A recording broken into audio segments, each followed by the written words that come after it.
Iran supreme leader Ayatollah Ali Khamenei అయితే ఇప్పుడు America ఏ క్షణంలో ఏ వైపు నుంచి దాడి చేస్తుందో తెలియక అధికారులు ఇచ్చినటువంటి నిఘా సమాచారం మేరకు ఆయన్నైతే అత్యంత భద్రతమైనటువంటి ఒక బంకర్లో దాచినట్లుగా తెలుస్తుంది. మొత్తం పరిపాలన అంతా కూడా ఆయన కుమారుడు మసూద్ ఖమేనీ అయితే చూసుకుంటున్నాడు. ఇప్పుడు అత్యవసరమైతే తప్ప ఇప్పుడు అయాతొల్లా అలీ ఖమేనీ వైపు అయితే ఎవరు వెళ్ళడం లేదు. ఆయనకి పూర్తిగా భద్రతను ఏర్పాటు చేసి ఎవరికి తెలియనటువంటి ఒక బంకర్లో దాచినట్టుగా అయితే కొన్ని వార్తా సంస్థలు ప్రచురించాయి. దీని గురించి ఇరాన్ అయితే ఇది అబద్ధమని కానీ లేదా ఇది నిజమని కానీ ఏ విధంగా కూడా స్పందించలేదు.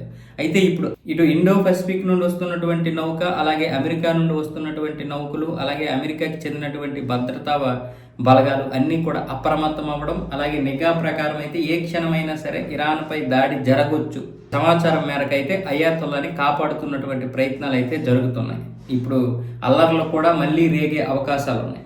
ఇప్పుడు అల్లర్లు చేసినటువంటి వారిని కొన్ని వేల మందిని నరమేధంతో చంపేశారు కదా. ఈ యొక్క నరమేధం ఏదైతుందో అది నిరసనకారుల్లో ఇంకా ఉంది. కొన్ని వేల మంది అంటే ఇంచుమించు ఒక 30,000 మందిని నిర్బంధించారు. అందులో ఎంతమందిని చంపుతారో తెలియదు. బాసత్ దళాలు ఇంకా కూడా చంపడానికి చూస్తున్నాయి ఇరాన్ని కాపాడుకోవడానికి. ఇలాంటి పరిస్థితుల్లో అమెరికా దాడి చేసి ఒకవేళ ఖమేనీని అరెస్ట్ చేయడం కానీ లేదా అక్కడ అధికార మార్పిడి చేయడం కానీ జరుగుతుంది.